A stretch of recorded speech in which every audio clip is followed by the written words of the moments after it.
to start with our What's Trending segment. Our first topic is talking about the mass shooting and fire that took place in Michigan at the Church of Latter-day Saints in Grand Blanc Township. On September 28th, a Marine veteran, Thomas Jacob Sanford, rammed his pickup truck into the front door of the Church of Jesus Christ of Latter-day Saints. He opened fire on church members and killed 5 and wounded 8. Then he set the building ablaze. He later died in a final gunfight by responding officers on the scene.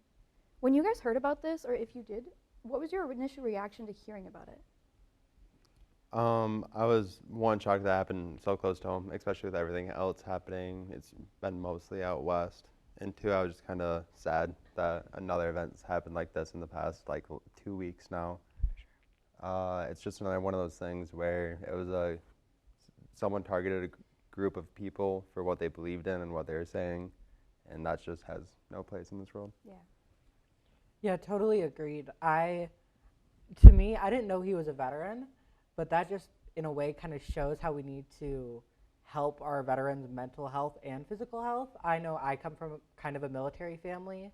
My age is kind of the first non-military brat in a way, and it has its repercussions over time. And I know that it's caused issues for my family with the VA not being funded a lot, to where something like this, it's such a sad thing, and people just shouldn't be dying, and it's a mental health issue in that way of he didn't feel heard, and not to apologize for what he did, because it's still obviously a horrible thing that happened, but it was somewhat preventable.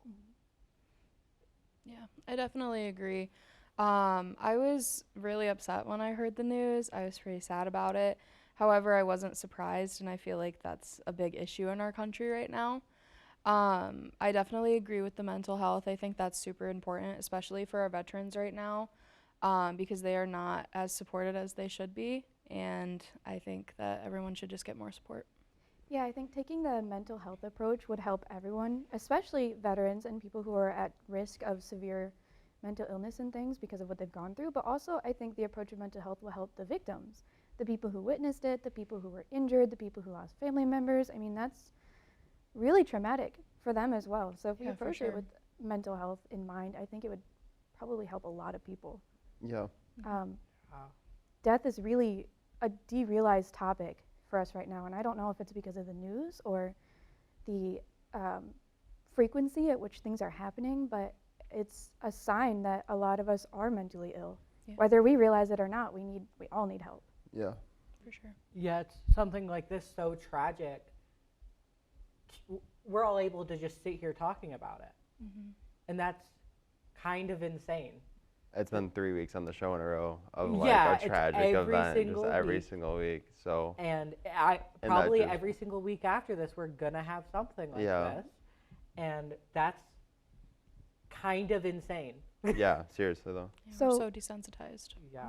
So to connect this to college students and even on campus, does something like this make you feel safe on campus? Do you feel a little more worried because things are happening so frequently and people aren't really so open to discussing it? I feel like more so after the Charlie Kirk than this one, that it was like, oh shoot, if it's happening, like that was on a college campus. This is close to home, so it just kind of doubles down on the fact. Yeah, we have ministry on campus. We have lots of churches in Big Rapids. In my hometown, we have lots of churches as well, and it's just...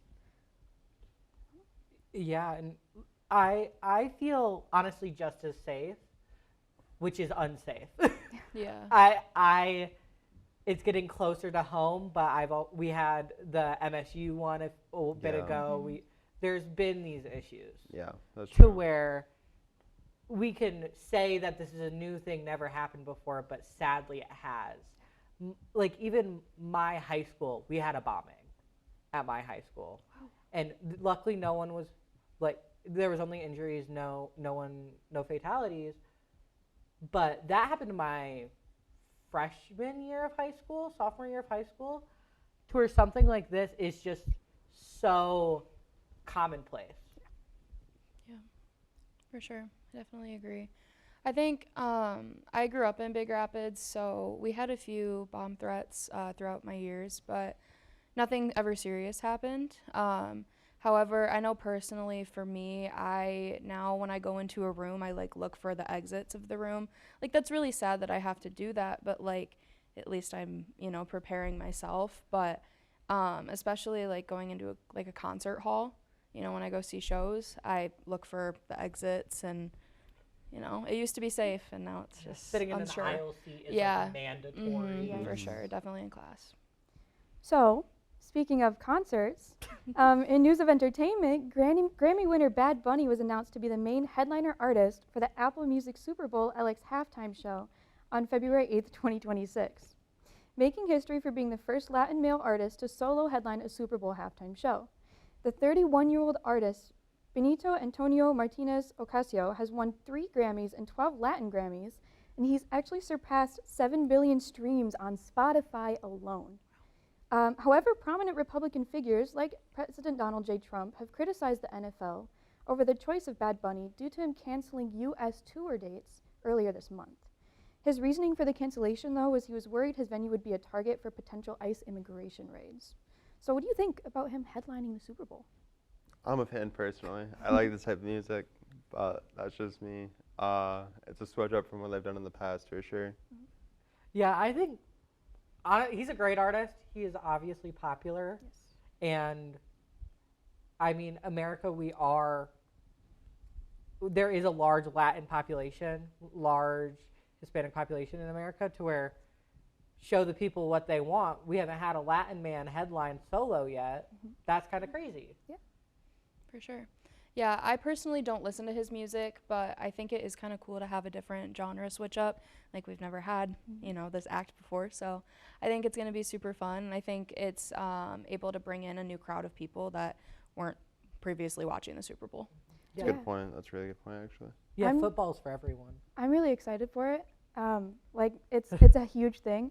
A lot of his music and platform he uses to support his home, Puerto Rico, where he was born. And he has a lot of representation in his music, especially his most recent album, which is all in Spanish. And a lot of it is actively talking about like deportation, the sanctity of your home, protecting yourselves. He just did a massive amounts of tours in Latin and Hispanic communities and countries because people didn't feel safe going to a venue in America because of ICE raids. So he chose to go back home and he refused to sign any tours here for that reason. Yeah.